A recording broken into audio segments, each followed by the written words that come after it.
जय भोलेनाथ की विशेश्वर संहिता 22वां अध्याय। शिव नवैध भक्षण का निर्णय तथा बिल पत्र का महात्म्य। ऋषिगण बोले, हे महामुने, हमने पहले सुना है कि भगवान शिव को अर्पित किया गया नवैध आग्रह होता है। ये तो नवैध के विषय में निर्णय और बिल पत्र का महात्म्य भी कहिए। सूत जी बोले, हे मुनियों, अब आप सब सावधानी से सुने। मैं प्रेम पूर्वक सब कुछ कह रहा हूँ। आप लोग शिव व्रत धारण करने वाले हैं, अतः आप लोग धन्य हैं। जो शिव का भक्त है, पवित्र, शुद्ध, सद्वर्ती तथा दृढ़ निश्चयी है, उसे शिव नवैध अवश्य ग्रहण करना चाहिए और आग्रह भावना का त्याग कर देना चाहिए। शिव नवैध को देखने मात्र से ही सभी पाप दूर हो जाते हैं। शिव का नवैध भक्षण करने से करोड़ों पुण्य स्वतः आ जाते हैं। हजारों यज्ञ के बाद कौन कहे, अर्बुद यज्ञ करने से वह पुण्य प्राप्त नहीं हो पाता जो शिव नवैध खाने से प्राप्त हो जाता है। शिव का नवैध खाने से तो शिव साम्राज्य की प्राप्ति हो जाती है। जिस घर में शिव नवैध लगाया जाता है या अन्यत्र शिव को अर्पित नवैध प्रसाद रूप में आ जाता है, वह घर पवित्र हो जाता है, वह अन्य को भी पवित्र करने वाला हो जाता है। आए हुए शिव नवैध के प्रसन्नता पूर्वक सिर झुकाकर ग्रहण करके भगवान शिव का स्मरण करते उसे खा लेना चाहिए। आए हुए शिव नवैध को दूसरे समय से ग्रहण करूंगी, ऐसा भावना करके जो मनुष्य उसे ग्रहण करने में विलंब करता है उसे पाप लगता है। जिसमें नवैध ग्रहण करने की इच्छा उत्पन्न नहीं होती वह महान पापी होता है और निश्चित रूप में नरक को जाता है। हृदय में अवस्थित शिवलिंग तथा चंद्रकांत मणि से बने हुए शिवलिंग अथवा स्वर्ण और चांदी से बनाए गए शिवलिंग को समर्पित किया गया नवैध शिव के दीक्षा लिए भक्त को ही खाना चाहिए, ऐसा कहा गया है।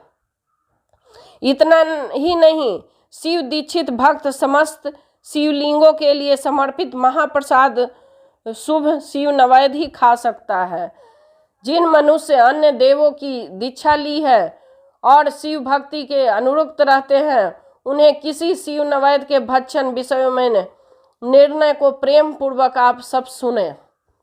हे ब्राह्मणों, शालिग्राम से उत्पन्न शिवलिंग, रसलिंग, पारदलिंग, पाशलिंग, रजलिंग, स्वर्णलिंग, देवलिंग और सिद्ध मुनियों द्वारा प्रतिष्ठित शिवलिंग, केसर के बने हुए लिंग, स्फटिक लिंग, रत्न लिंग और ज्योतिलिंग आदि समस्त शिवलिंग के लिए समर्पित नवैध भक्षण करना चंद्रायन व्रत के समान फल देने वाला कहा गया है। यदि ब्राह्मण हत्या करने वाला पवित्र होकर शिव का पवित्र निर्मल्य धारण करता है, उसे खाता है, उसे संपूर्ण पाप शीघ्र नष्ट हो जाते हैं। जहाँ चंड का अधिकार हो वहाँ शिवलिंग के लिए समर्पित नवैध का भक्षण मनुष्य को नहीं करना चाहिए। जहाँ चंड का अधिकार न हो वहाँ भक्ति पूर्वक भक्षण करना चाहिए। बाणलिंग, लौलिंग, सिद्धलिंग, स्वयंभूलिंग और अन्य समस्त प्रतिमाओं का चंड का अधिकार नहीं होता है। जो विधि पूर्वक शिवलिंग को स्नान कराकर उस स्नान जल को 3 बार पीता है, उसे समस्त पाप शीघ्र नष्ट हो जाता है। जो विधि पूर्वक शिवलिंग को स्नान कराकर उस स्नान जल को 3 बार पीता है, उसके समस्त पाप शीघ्र ही नष्ट हो जाते हैं। चंड के द्वारा अधिकृत होने के कारण अग्रह शिव नवैध पत्र, पुष्प, फल और जल, यह सब का शालिग्राम शिला में स्पर्श से पवित्र हो जाता है।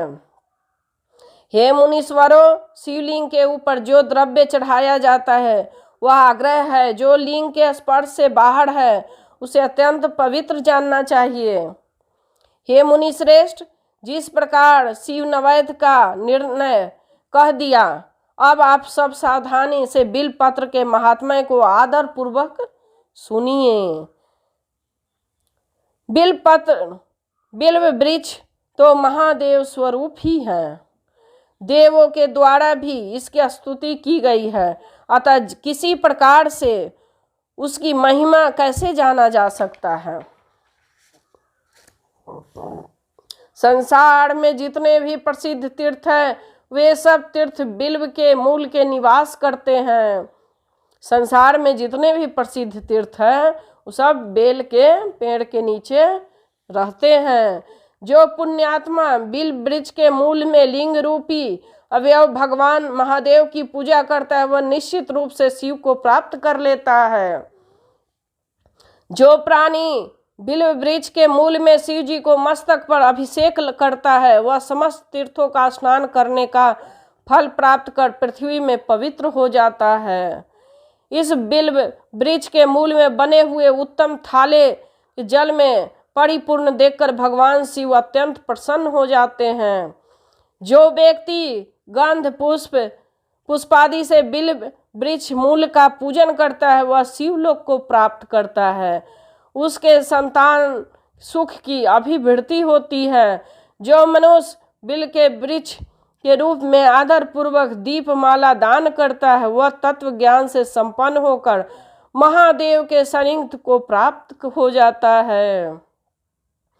जो बिल्व शाखा को हाथ में पकड़कर उसके 9 पल्लव को ग्रहण करके बिल्व की पूजा करता है वह समस्त पापों को मुक्त हो जाता है। जो पुरुष भक्ति पूर्वक बिल्व वृक्ष के नीचे एक शिव भक्त को भोजन कराता है उसे करोड़ों मनुष्य को भोजन कराने का पुण्य प्राप्त होता है।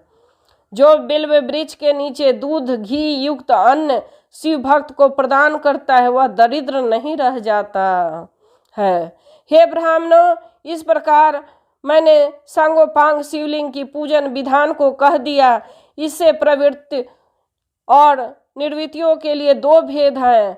प्रवृत्ति मार्गियों के लिए पीठ पूजा इस भूतल पर संपूर्ण अभीष्ट वस्तु को देने वाली है। प्रवृत्त पुरुष को चाहिए कि सुपात्र गुरु आदि द्वारा ही सारी पूजा संपन्न करें। शिवलिंग का अभिषेक करने के पश्चात अघानी अन्न से नैवेद्य लगाना चाहिए। पूजा के अंत में उस शिवलिंग के किसी शुद्ध पुट डिब्बे में रख देना चाहिए अथवा किसी शुद्ध घर में स्थापित कर देना चाहिए। निर्वृत्त मार्गी उपासकों के लिए हाथ पर ही शिव पूजा विधान है। उन्हें भिक्षा आदि से प्राप्त अपने भोजन को नैवेद्य रूप से अर्पित करना चाहिए। निर्वृत्ति मार्गियों के लिए प्रातपर सूक्ष्म लिंग की श्रेष्ठ बताया गया है। उन्हें चाहिए कि विभूति से ही पूजा करें, विभूति का ही नैवेद्य शिव को प्रदान करें। शिव पूजा करने के पश्चात उस विभूति स्वरूप लिंग का सिर पर सदा धारण करना चाहिए। 22वां अध्याय पूर्ण हुआ। जय भोलेनाथ की, जय भोलेनाथ की। बेल का पेड़ का महत्व